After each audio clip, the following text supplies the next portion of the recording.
Good evening. Welcome to .programming.blogspot.com. Today we will learn object-oriented paradigm. This is the tutorial part 1 of C++. In object-oriented paradigm, first we look structured versus object-oriented development. So let's okay. Now we'll see structured versus object-oriented paradigm.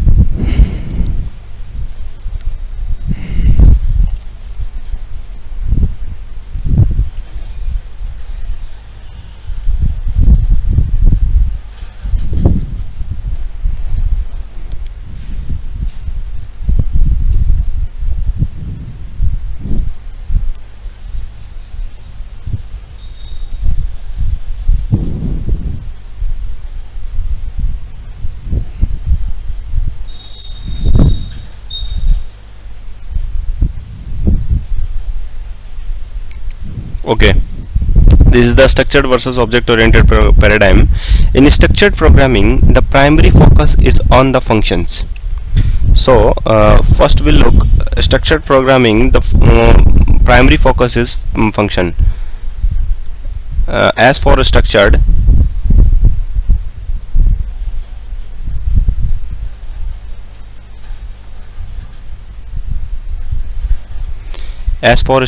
and O for OOP. Okay, this is the structured programming. First we focus on functions.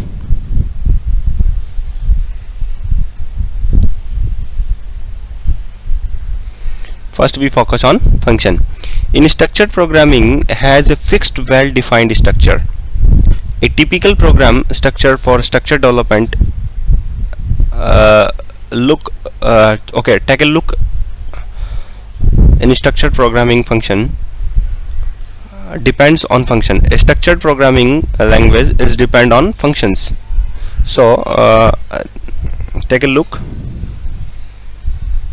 That is a main program. I have a box that is a main program.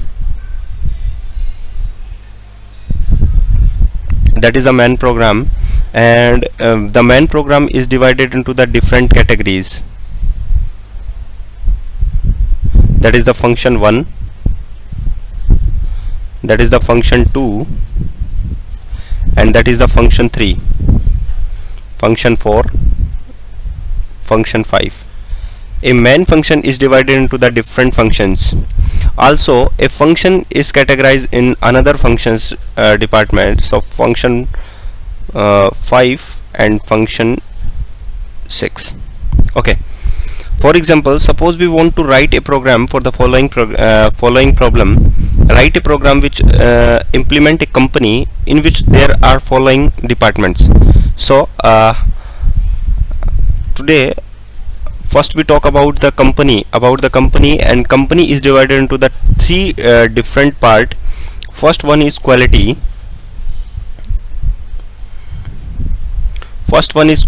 and second one is production,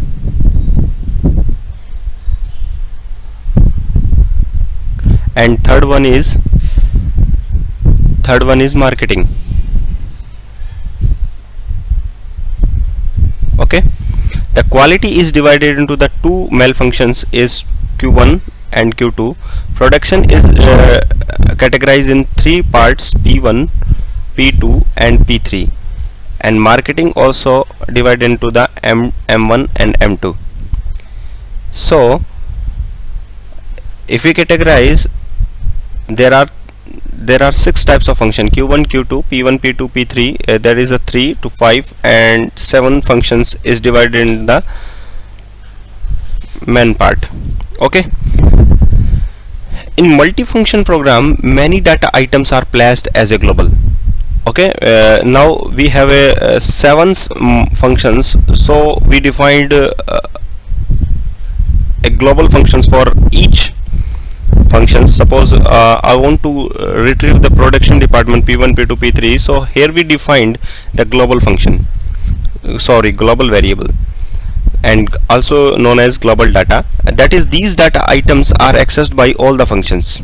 a global item is retrieved by all the functions. Some data items are local to a function, that is, these data items are accessed by only one function in which they are defined. Okay, in structured programming, most of the data are global. So the main problem behind the structured programming is most of the data items are global. So in a structured programming, the most of the data items are global. It is the main drawback of a structured programming language. Most of the data are global.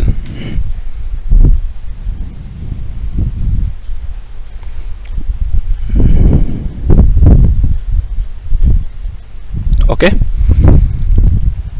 If program is too large, it is very difficult to identify what data is used by which functions. So that is, the global data item is related to quality, is related to production, is also related to marketing. So which data is accessed in which functions, I don't know, and I can't find it. Another serious drawback with structured programming is that does not model real world problem. In a structured programming language, we does not solve the real problem. Okay, thank you very much for watching this video tutorial, structured versus object oriented programming model. Structured versus object oriented programming model. In later session, I will discuss about each module of C++ program. Thank you very much.